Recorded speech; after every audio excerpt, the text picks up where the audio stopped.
El contenido del siguiente programa es responsabilidad de sus realizadores. Aquí comienza Nautilus, Biblioteca a Fondo. Programa de la Biblioteca Central de la Universidad Pedagógica Nacional. Nautilus, Biblioteca a Fondo.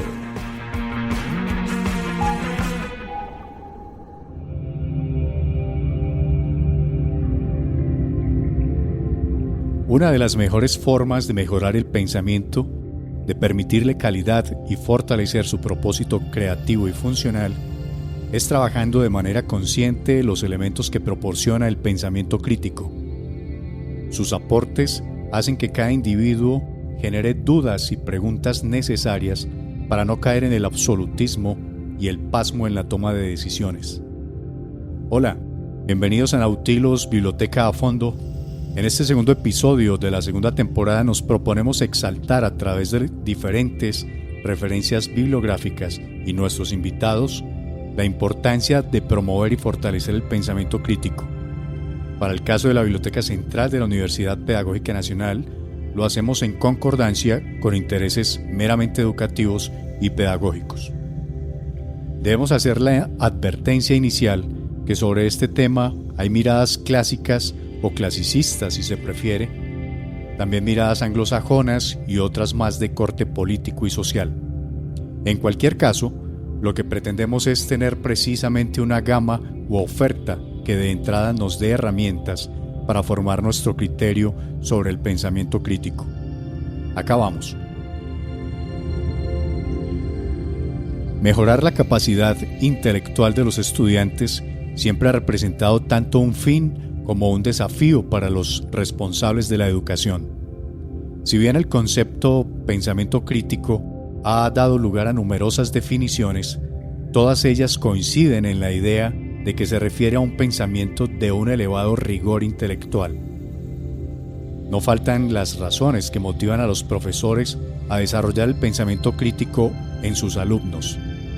Algunos mencionan la necesidad de ayudar a los jóvenes a adquirirlo porque les permite interactuar de manera adecuada en una sociedad plural, con fronteras abiertas, en el ámbito de actividades humanas que se rigen mediante códigos múltiples y en el contexto de una sociedad basada en la informatización de la información, lo que requiere su comprensión, análisis, síntesis, evaluación y renovación.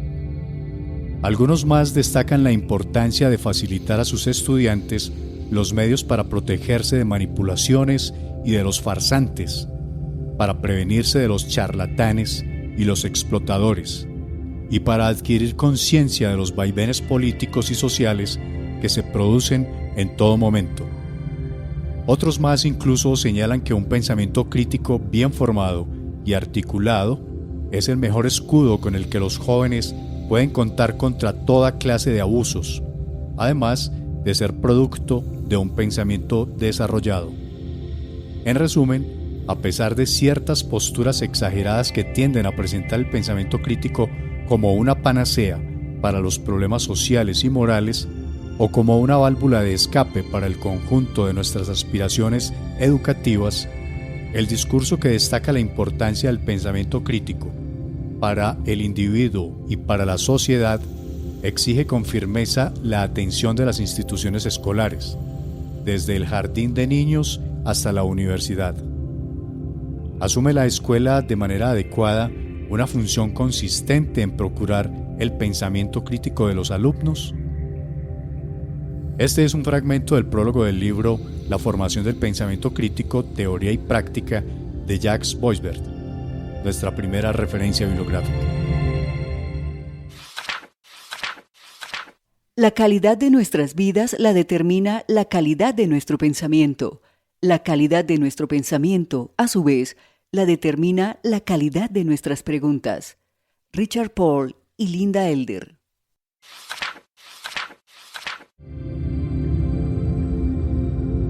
La frase que nos acaba de compartir Yolanda obviamente está encaminada a entender el pensamiento crítico y su base natural de hacer preguntas importantes. En ningún momento dudamos que la calidad de vida depende de muchos otros factores, económicos, políticos, sociales y culturales. Pero para el tema que nos proponemos en este momento, es de vital importancia conocer las diferentes formas de preguntar para lograr mejor calidad en las respuestas o para el inicio de muchas otras preguntas. Está con nosotros Alejandro Toro, director de la Biblioteca Central de la UPN, a quien saludamos y le preguntamos ¿qué tiene que ver el pensamiento crítico con el mundo de las bibliotecas y de la información? Hola Alejandro. Jair, muchas gracias nuevamente por la invitación. ¿Por qué hablamos de pensamiento crítico desde las bibliotecas? Y la razón fundamental es que las bibliotecas no tienen o no imponen algoritmos, encarnan la libertad del pensamiento. El pensamiento crítico es contrario al dogma, al pensamiento dogmático, y cultivar el pensamiento crítico es diferente de trabajar con principios inamovibles o con verdades reveladas. Eso implica en el sujeto una enorme capacidad de reflexión, con lo que llegamos a la característica fundamental de este tipo de pensamiento, y es la capacidad de analizar y evaluar la consistencia de los razonamientos, sobre todo aquellas afirmaciones que la sociedad acepta como verdades absolutas y ha aceptado como verdades absolutas durante mucho tiempo. Pensemos en la esclavitud. En la sociedad esclavista se pensaba que ciertas personas con ciertas características biológicas y socioculturales e históricas eran personas que no tenían, por ejemplo, alma, que eran un poco, estaban en el mismo nivel de los animales y por eso podían ser utilizados como esclavos. Esa fue una verdad que para poder cambiarla socialmente se necesitó de muchas personas que argumentaran lo contrario. Con el feminismo pasa lo mismo. Hubo una época en que las mujeres no tenían los mismos derechos que los hombres y se consideraban subalternas. También se necesitó una capacidad de reflexión y de pensamiento crítico para cambiar esa realidad. Las bibliotecas entonces no tienen algoritmos, son la encarnación física de la libertad de pensamiento, y las personas que buscan información en una biblioteca pueden encontrarse con una pluralidad de ideas, acceden incluso a registros de opiniones contradichas entre sí, lo que le exige a este sujeto discernir sus racionamientos, le exige tener una actitud activa frente a la búsqueda de ideas y salir de la pasividad que se manifiesta en las redes sociales y el bombardeo que en estas redes sociales hay de información abundante y abrumadora, pero monolítica. Esa es la importancia de las bibliotecas. Gracias Alejandro. Presentamos a continuación una invitada especial y externa de nuestra universidad, como lo hacemos intencionadamente, con el fin de tener múltiples miradas frente a los temas que convocamos. Nos acompaña la filósofa Sofía Maldonado Pinzón. Ella nos contará más sobre su formación, intereses, ocupación, y le hemos pedido nos comparta su mirada sobre el pensamiento crítico en la educación, y le proponemos la siguiente inquietud. ¿Consideras necesario que se debe fomentar el pensamiento crítico en la formación de profesionales y por qué? ¿O esto ya es un tema superado en el aula? Soy Dina Sofía Maldonado Pinzón, literata, filósofa, magíster en literatura y cultura, magíster en filosofía, especialista en gestión cultural y políticas públicas y doctora en humanidades y letras. Actualmente soy la directora del Departamento de Filosofía, Arte y Letras de la Universidad de La Salle. Ahí tenemos un programa, un pregrado, Filosofía y Letras, una maestría y una bella especialización en voluntariado. Agradecer también la invitación a Jair Taborda, Alejandro Toro y por supuesto a Nautilus, Biblioteca Fondo. Bueno, esa primera pregunta sobre pensamiento crítico y su relevancia en el aula es sumamente importante, precisamente porque muchas veces se confunde qué es pensar críticamente. Primero me parece importante poder definir qué es ese pensamiento crítico, que además es una apuesta desde la filosofía occidental, particularmente desde Grecia, ¿no? Pero, ¿qué es eso que se habla de pensamiento crítico y se vilipendia? Me gustaría traer a colación un apartado de Francis Bacon, ojo, el filósofo, no el pintor, y es pensamiento crítico es tener el deseo de buscar, la paciencia para dudar, la afición para meditar, la lentitud para afirmar, la disposición para considerar, el cuidado para poner en orden y el odio por todo tipo de impostura. ¿Eso qué quiere decir? El pensamiento crítico vamos a comprenderlo como aquella capacidad de analizar y evaluar la consistencia de razonamientos. Y ojo, no estamos hablando de razonamientos sumamente elevados en términos filosóficos, por decirlo de algún modo, en físicos o matemáticos, sino cómo yo analizo y evalúo mi realidad, ¿sí? Y en esa medida es sumamente importante el pensamiento crítico, en tanto la base de este son los argumentos, es la racionalidad, es la sistematización y consistencia de los mismos. Y su relevancia contemporánea es sumamente importante, en tanto que cada vez nos dejamos llevar más por la opinión. En Grecia se diría doxa, es una palabra muy bella, pero que realmente apela a la opinión pasional, a la opinión sin fundamento, a eso que es opinión y que todos tenemos y circula, pero que realmente no reconoce ni analiza ni construye argumentos sólidos, que realmente es la apuesta del pensamiento crítico. Y en esa medida es sumamente relevante poderlo evidenciar en el aula, no solo en los colegios, sino también en las universidades, donde cada vez el conocimiento es mucho más de la inmediatez, de lo instantáneo. Y para construir un argumento hay que remitirse a diferentes elementos, por eso se habla de un pensamiento sistemático dentro del pensamiento crítico, porque precisamente implica el orden, el conocimiento, no solo de filosofía, sino de arte, de literatura, de música, de física, de matemática, del mundo que me rodea. Cómo yo valoro y analizo el mundo y cómo evalúo mi lugar en el mundo. Eso es sumamente importante a la hora de pensar y de evidenciar la relevancia del pensamiento crítico en el aula, porque es fortalecer el argumento, fortalecer la racionalidad, ¿por qué no? Para poder incidir y contemplar, reitero, ¿por qué no? Un mundo mejor. Se considera a Immanuel Kant como el fundador del pensamiento crítico y se reconocen 3 obras fundamentales para su estudio, como son Crítica de la razón pura, Crítica de la razón práctica y Crítica del juicio.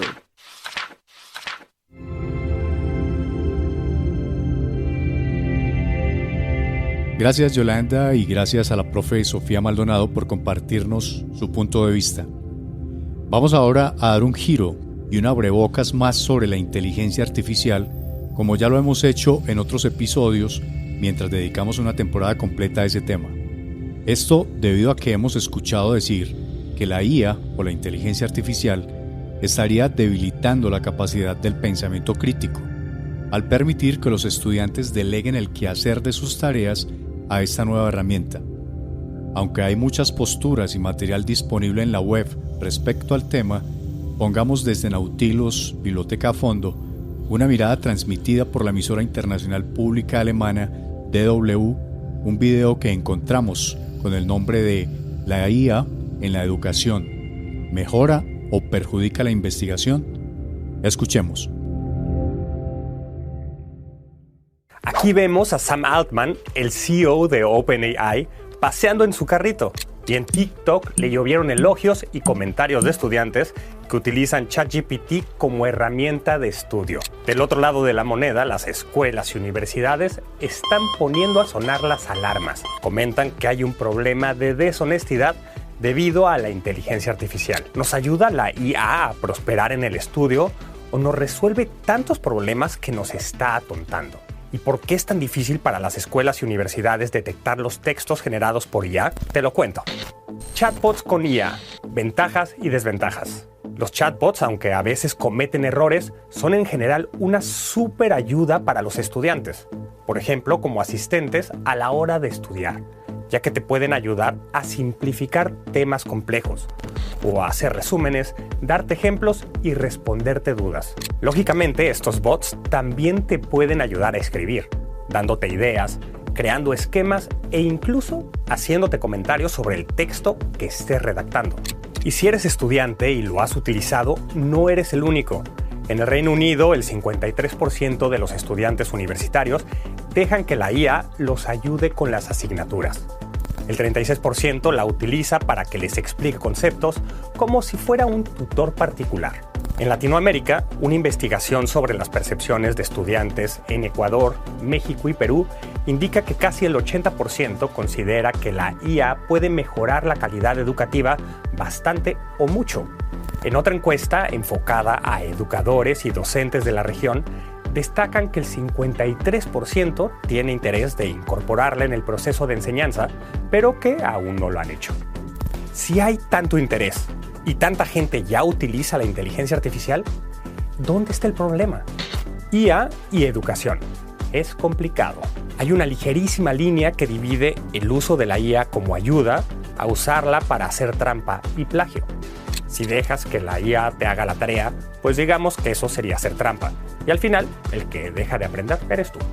Además, la IA usa fuentes que ya existen o de las que ha aprendido. Así que podrías estar haciendo plagio de las ideas de otras personas sin saberlo. Sin embargo, para la mayoría de la gente, tu texto se verá verídico y hasta único. En una encuesta realizada en el Reino Unido, más de 1 de cada 8 estudiantes admitió haber utilizado de alguna forma la IA para generar texto en sus tareas. Pero es probable que el número de casos sea mucho mayor. Para las universidades esto es un quebradero de cabeza. Finalmente tienen una gran responsabilidad. Confiamos en médicos y abogados gracias a las instituciones que los certifican. Si la gente es deshonesta y hace trampas para obtener sus títulos, pueden convertirse en un peligro para los demás por falta de conocimientos. Además, ahora mismo la IA no hace más que combinar ideas que ya existen. Si dejamos de crear nuevas ideas, dejamos de progresar como sociedad. Pero, ¿por qué las universidades no utilizan software para detectar el trabajo generado por la IA? Primero que nada, las herramientas de IA son cada vez más sofisticadas, tanto que los mecanismos de detección no les siguen los pasos. Segundo, estos programas no son muy exactos y podrían marcar textos incorrectamente para un lado o para el otro. Por ejemplo, pasando por alto trabajos generados por IA o marcando como IA trabajos escritos por humanos. Tercero, las personas que no están redactando en su lengua materna corren un riesgo mucho mayor de ser marcadas, porque una gramática más sencilla puede parecerse al lenguaje de la inteligencia artificial. Además, existe una brecha lingüística.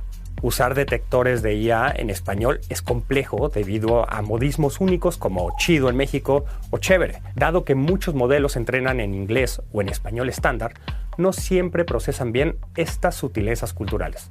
Y por último, como muchos estudiantes sabrán, los detectores son fáciles de burlar. Unas simples modificaciones pueden engañar a las herramientas de detección, por ejemplo, parafraseando o introduciendo errores gramaticales. Por todo esto, muchas universidades no están usando detectores de textos generados por IA de momento. ¿Qué podemos hacer al respecto? Piensa en los pros y los contras de utilizar la IA en tus estudios. ¿Qué te puede ayudar a mejorar y no solo a sacar mejores calificaciones? Muchas universidades ya están creando políticas positivas para el uso de la IA. La Universidad de Cambridge, por ejemplo, está permitiendo utilizar la IA para darte una idea de nuevos conceptos, para ayudarte como una especie de tutor o incluso en la gestión del tiempo. Algunos académicos piden que los exámenes se hagan de forma que no se pueda utilizar la IA. Por otro lado, la inteligencia artificial llegó para quedarse y se podría preparar a los estudiantes para utilizarla de forma responsable. Lo demás depende de cada quien. ¿Y tú? ¿Ya la has usado en la escuela, en la universidad o en el trabajo? Escuchas Nautilus. Vamos ahora a pedirle a la profe Sofía por algunas recomendaciones de textos o autores relacionados con el pensamiento crítico. Bueno, con respecto a los autores, artículos y demás, ya en un ejercicio muy personal, si bien hay que remontarse necesariamente a los inicios, digamos, del pensamiento occidental, como lo son Platón y Aristóteles, y ahí es muy bello, por ejemplo, poder aproximarse al banquete, al diálogo del banquete sobre el amor.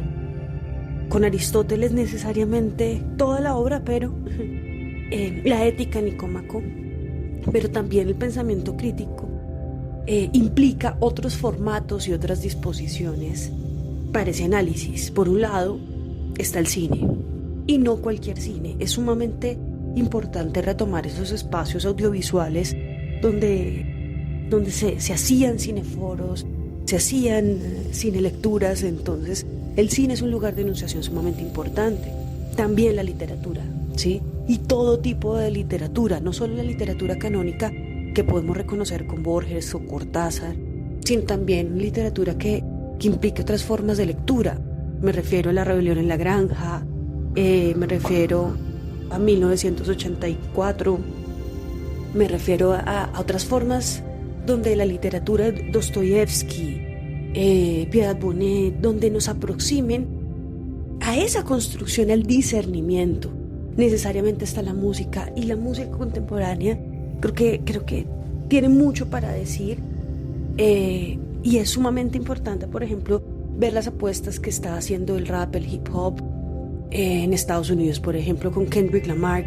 En Latinoamérica, lo que está haciendo Alcolíricos, que es una apuesta de construcción social, ¿sí? Entonces me parece que es sumamente relevante, no solo desde la parte académica e intelectual puramente, sino que el diálogo polifónico y polisémico que puede haber con otros formatos permite una construcción argumentativa y permite ampliar en análisis. Por supuesto, podemos hablar de cognitivistas como Piaget, por supuesto podemos hablar de grandes personalidades filosóficas como la primera escuela de Frankfurt, Walter Benjamin, Theodor Adorno, Marx Horkheimer, pero también revisar lo que hay en otros formatos. Entonces mi recomendación es aprovechar aquello que nuestros queridos griegos llamaban ocio, y ocio para poder tener los espacios de lectura, de dispersión, que también aunan a construir un pensamiento sistémico y un ejercicio de pensamiento crítico que responda a su época. Es sumamente importante señalar que el pensamiento crítico es una capacidad compleja del ser humano, ¿sí? Y que precisamente como proceso crítico implica una actividad reflexiva, la cual es sumamente importante retomar en el aula para fomentar una autarquía del pensamiento fundamentado. Eso va a ser sumamente importante. No solo es una construcción per se de argumentos, sino que se trata de una construcción sistémica de argumentos que nos ayuden a pensar críticamente la realidad. Tiene la posibilidad, la capacidad para identificar argumentos falsos, supuestos, relaciones, inferencias correctas, evaluar la evidencia, la realidad del mundo, como es, no como nos gustaría ser, ¿sí? Y eso es una apuesta sumamente importante en el aula, porque le brinda a los estudiantes, le brinda al aula como espacio per natura de pensamiento, la libertad de análisis, la libertad de comprensión y trazar un horizonte de comprensión para poder, en el mejor de los mundos y en el mejor de los casos, insisto, incidir en la sociedad. Muchas gracias a Sofía Maldonado por acompañarnos. Es un honor para Nautilus contar con la presencia y el aporte de la directora del Departamento de Filosofía de la Universidad de La Salle. Alejandro, en otros encuentros hemos traído a Stanislao Zuleta como referente pedagógico y filosófico. ¿Alguna relación entre Stanislao y el pensamiento crítico que nos puedas compartir? Sí, Jair. Stanislao Zuleta es el filósofo que más nos gusta, filósofo colombiano que más nos gusta. Y sí, de hecho, habló, acuérdense que Stanislao no escribió, habló en muchísimas conferencias sobre la capacidad de pensar y sobre el pensamiento crítico. Traigo un fragmento de un ensayo famoso de él que se llama Tribulación y Felicidad del Pensamiento, que habla sobre el dogmatismo y sobre la posibilidad de pensar bien, que dice así: el dogmatismo es un hecho general que no puede ser erradicado por ninguna medida preventiva ni higiene filosófica, porque es la manera como se articulan las formas de la identidad, los deseos y las representaciones colectivas. Puede tomar la dirección de una regresión infantil en las formaciones colectivas religiosas o políticas que exaltan la unidad en torno a la palabra fundadora y temen la diferencia como el camino que conduce a las tinieblas exteriores. Fuera del cuerpo de la madre grupo o en la idealización privada de una persona que viene a ocupar el lugar del otro primordial. Puede también tomar formas relativas y circunscritas que dejan amplios márgenes a la diferenciación y a la modificación. No se trata aquí de ser o no ser, sino de un problema de grados y de tipos. En todos los casos se trata de saber qué conjunto de convicciones, hasta qué punto y por cuáles procedimientos va a ser defendido contra el pensamiento, contra todo lo que el pensamiento tiene de amenaza, de expropiación, de desidealización, de desalojo y nacimiento traumático. Al pensamiento le es siempre necesario e inevitable descomponer, desarticular un sistema de supuestas evidencias y de interpretaciones previas, porque es el trabajo que resulta de una crisis de ese sistema. Y también es un intento de reestructuración, de formación de nuevos vínculos y formas de determinación, generalización y sistematización. Con sus pérdidas y sus conquistas, esta puesta en relación y en perspectiva de una crisis personal y de una crisis histórica no se puede propiamente enseñar. Palabras fuertes y fundamentales en el pensamiento de Estanislao Zuleta. Él nos permite tener una muy buena visión sobre la enorme, pero enorme dificultad que implica lo que puede llamarse el pensamiento correcto, pensar bien. Es más, Zuleta plantea que es imposible tener una higiene filosófica, que es imposible tener un método infalible y mucho más allá, que es imposible en procesos pedagógicos hacer que una persona comience a pensar bien. Estos son los tipos de preguntas que sugiere el libro. El arte de hacer preguntas esenciales de Linda Elder y Richard Paul. Preguntas analíticas. Cuestionar la estructura del pensar. Preguntas evaluativas. Determinar valor, mérito y valía. Formular preguntas en las disciplinas académicas. Cuestionar la lógica fundamental de las disciplinas académicas. Formular preguntas para el conocimiento y desarrollo propio. Y formular preguntas sistemática y socráticamente.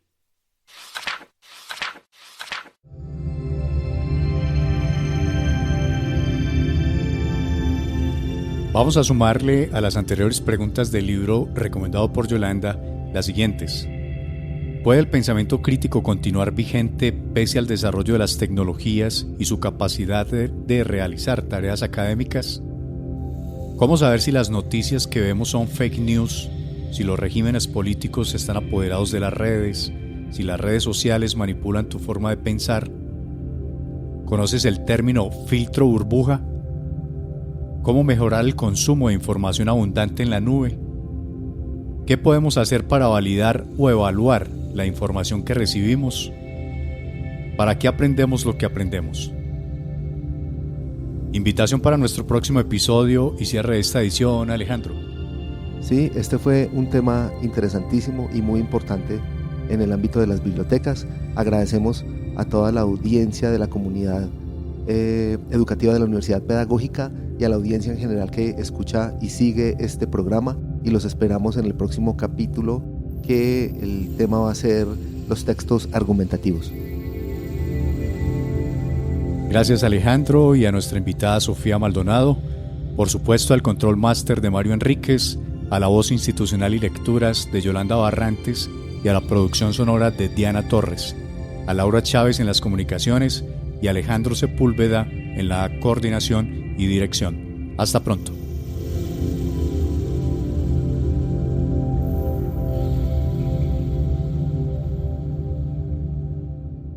Este programa es parte de los contenidos educomunicativos de la Pedagógica Radio, disponibles para ti al aire y en formato podcast a través de radio.upn.edu.co. Quédate con las voces y los sonidos que enseñan de la Pedagógica Radio.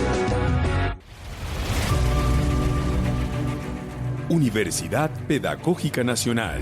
70 años siendo la educadora de educadores.